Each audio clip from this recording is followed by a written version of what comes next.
Hi friends, welcome to my channel. আমি সনাতন পাল আপনাদের সামনে আরও একটা নতুন ভিডিও নিয়ে চলে এসেছি।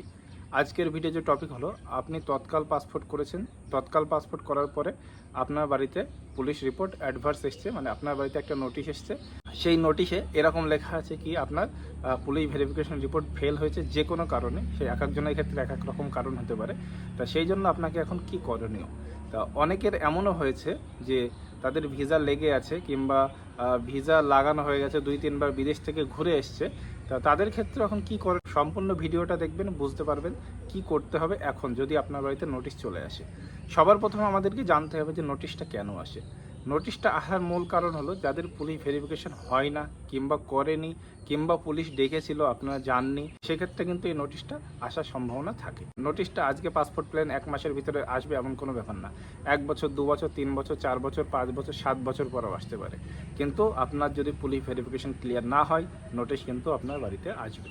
তা এখন নোটিশ চলে এসছে, এখন আপনি কি করবেন? আর এখন আপনার করণীয় একটাই, ওই যে নোটিশটা আছে ওই নোটিশটা নেবেন। অনেকের আছে ওয়াকিং আছে, মানে আপনি সরাসরি গিয়ে সেখানে আরপিওতে ভিজিট করতে পারেন।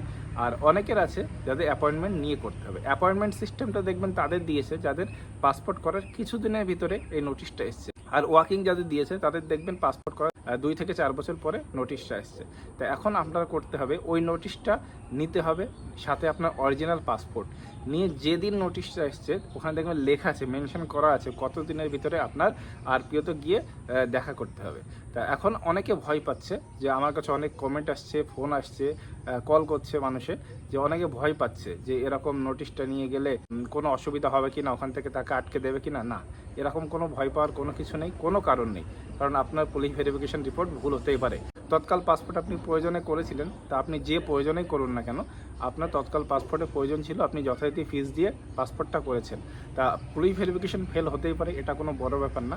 তো এক্ষেত্রে আপনার অরিজিনাল পাসপোর্ট আর আপনার যে নোটিশটা নিয়ে, যদি ওয়াকিং হয় তাহলে আপনি সরাসরি ওখানে গিয়ে আরপিও অফিসে ভিজিট করতে পারবেন। যদি ওয়াকিং না হয়, অ্যাপয়েন্টমেন্ট নিয়ে, তাহলে আপনাকে যেতে হবে আরপিওতে। আরপিওতে যাওয়ার পরে আপনার কাছ থেকে জিজ্ঞাসা করবে যে এটা আপনার কী কারণে পুলিশ ভেরিফিকেশন ফেল হয়েছে। সেই ডকুমেন্ট আপনি নিয়ে যাবেন, যেটা মেনশন থাকবে আপনার পুলিশ ভেরিফিকেশন ফেল হওয়ার কারণটা, যে কারণে ফেল হয়েছে সেই রিলেটেড আপনি ডকুমেন্ট নিয়ে যাবেন। সেই ডকুমেন্ট নিয়ে গেলে কি হবে, আপনার ওখান থেকে অফিসার দেখবেন, দেখার পরে আপনার কাছ থেকে কিন্তু পাসপোর্ট নিয়ে নেওয়ার সম্ভাবনাটা 80% থেকে যায়। মোটামুটি ধরে নিন আপনার কাছ থেকে ওই পাসপোর্টটা নিয়ে নেবে। নিয়ে নেওয়ার পরে আপনার আবার পুলিশ ভেরিফিকেশন হবে। আবার যখন পুলিশ ভেরিফিকেশন হবে তখন কিন্তু আপনার একই রকম মানে সেম প্রসেস হবে। পুলিশ ভেরিফিকেশন যদি আপনার ক্লিয়ার হয়ে যায়, যখনই আপনার পুলিশ ভেরিফিকেশন ক্লিয়ার হয়ে যাবে, আপনার পুলিশ ভেরিফিকেশন ক্লিয়ার হওয়ার পরে আপনার পাসপোর্ট বাড়িতে চলে আসবে। সেম পাসপোর্ট, কোনো অসুবিধা হবে না। যদি ভিসা লাগানো থাকে সেক্ষেত্রেও কোনো অসুবিধা হবে না, আপনি সেই ভিসাতে আপনি বিদেশে যেতে পারবেন, কোনো অসুবিধা হবে না। এটা ছিল মূল প্রসেস। যদি আপনার বাড়িতে নোটিশ চলে আসে পুলিশ ভেরিফিকেশন ফেল হয়েছে, যে কোনো কারণ হতে পারে, সে আপনার ইন্ডিয়ান সিটিজেনশিপ রিলেটেড হতে পারে, যে কোনো ডকুমেন্ট রিলেটেড হতে পারে, যদি আপনার পুলিশ ভেরিফিকেশন যদি ফেল হয়ে থাকে, তাহলে অবশ্যই আপনি আপনার ওই নোটিশটা নিয়ে আর পাসপোর্টটা নিয়ে আরপিওতে যান। আরপিওতে না গেলে কিন্তু আপনার অনেক বড় সমস্যা হয়ে যাবে। সমস্যা এটাই হবে, লাস্টে দেখবেন লেখা আছে আপনার নামে ওয়ারেন্টও বার হতে পারে। তা আর একটা অপশানও আছে আপনার এর ভিতরে। অনেকের এমন হয়েছে যে তৎকাল পাসপোর্ট বানানোর পরে সরাসরি বিদেশে কাজে চলে গেছে। তা সেক্ষেত্রে কী করণীয়? সেক্ষেত্রেও একটা করণীয় আছে। দেখবেন ওখানে নিচে এটাও লেখা আছে যে আপনার প্রপার এক্সপ্লেনেশন দিতে হবে। প্রপার এক্সপ্লেনেশন এটাই দিতে হবে যে আপনি আসতে পারছেন না, কী কারণে আসতে পারছেন না, কেন আসতে পারছেন না, বাই লেটার, মানে বাই চিঠিতে, মানে আপনার নামে, মানে আপনি চিঠি লিখে বাই পোস্টে আপনি ওই আরপিওতে পাঠাবেন। আরপিওতে না পাঠালে কিন্তু আপনার নামে ওয়ারেন্ট বের হবে। কী কারণে আপনি আসতে পারছেন না, কী বৃত্তান্ত, সমস্ত ডিটেলস আপনি পাঠাবেন।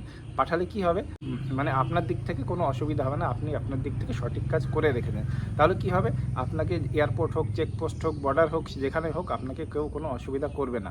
তারপরে যখন আপনি বাড়িতে আসবেন, বাড়িতে আসার পরে আপনি আরপিওতে ভিজিট করুন, অ্যাপয়েন্টমেন্ট নিয়ে অথবা যে ওয়ার্কিং ছিল সেটা নিয়ে গিয়ে আপনি পুলিশ ভেরিফিকেশনটা করিয়ে নিন। কিন্তু পুলিশ ভেরিফিকেশন আপনাকে করাতেই হবে। পুলিশ ভেরিফিকেশন না করালে আপনার এই ধরনের সমস্যা হতে থাকবে, আর ভবিষ্যতে কিন্তু আপনি পাসপোর্ট পাবেন না। যেহেতু আপনার নামে যদি একবার ওয়ারেন্ট বেরিয়ে যায়, সেক্ষেত্রে আপনার পাসপোর্ট পাওয়া খুবই মুশকিল হয়ে যাবে। সেই জন্য বলছি, যদি এরকম নোটিশ এসে থাকে তাহলে অবশ্যই আপনি ভিজিট করুন আরপিওতে ভিজিট করলে আরপিও থেকে আপনার সমস্যার সমাধান হবে। অন্য জায়গার থেকে কিন্তু কোনোভাবে কোনো রকম সমাধান হবে না। তৎকাল পাসপোর্টটা বেশিরভাগই এজেন্ট ধরে মানুষে করায়। তা যদি আপনি এজেন্ট ধরে করিয়ে থাকেন, যে এজেন্ট আপনাকে করিয়ে দিয়েছিল সেই এজেন্টের সাথে আপনি যোগাযোগ করতে পারেন। যোগাযোগ করে আপনি সেই এজেন্টের সাথে যোগাযোগ করে আপনি পুলিশ ভেরিফিকেশন যে করে হোক আপনি ক্লিয়ার করে নিন। আমি কিন্তু এজেন্ট না, সেই জন্য বলছি, জাস্ট আমি আপনাদেরকে আইডিয়াটা দিচ্ছি, এই আইডিয়া অনুযায়ী আপনার কাজ করুন, আশা করি ফল পাবেন। যদি মনে করেন আমাকে দিয়ে কাজ করাবেন, আরপি অ্যাপয়েন্টমেন্ট নেবেন, আরও অন্যান্য যে ডকুমেন্টগুলো, সেই ডকুমেন্ট রিলেটেড যদি অনলাইনে কোনো কাজ আমাকে দিয়ে করাতে হয়, তাহলে সেক্ষেত্রে আমার ইনস্টাগ্রাম অথবা ফেসবুকে আপনি যোগাযোগ করতে পারেন। আমি যত তাড়াতাড়ি সম্ভব আপনাদেরকে রিপ্লাই দেবো। আশা করছি বোঝাতে পেরেছি। যদি আপনার বাড়িতে পাসপোর্ট অফিস থেকে নোটিশ আসে তাহলে আপনাকে কি করতে হবে। তা যদি আমার ভিডিওটা আপনাদের ভালো লেগে থাকে, ইনফরমেশনটা যদি একটু ভালো লেগে থাকে, তাহলে অবশ্যই আমার চ্যানেলটাকে সাবস্ক্রাইব করবেন আর ভিডিওটা লাইক করে দেবেন।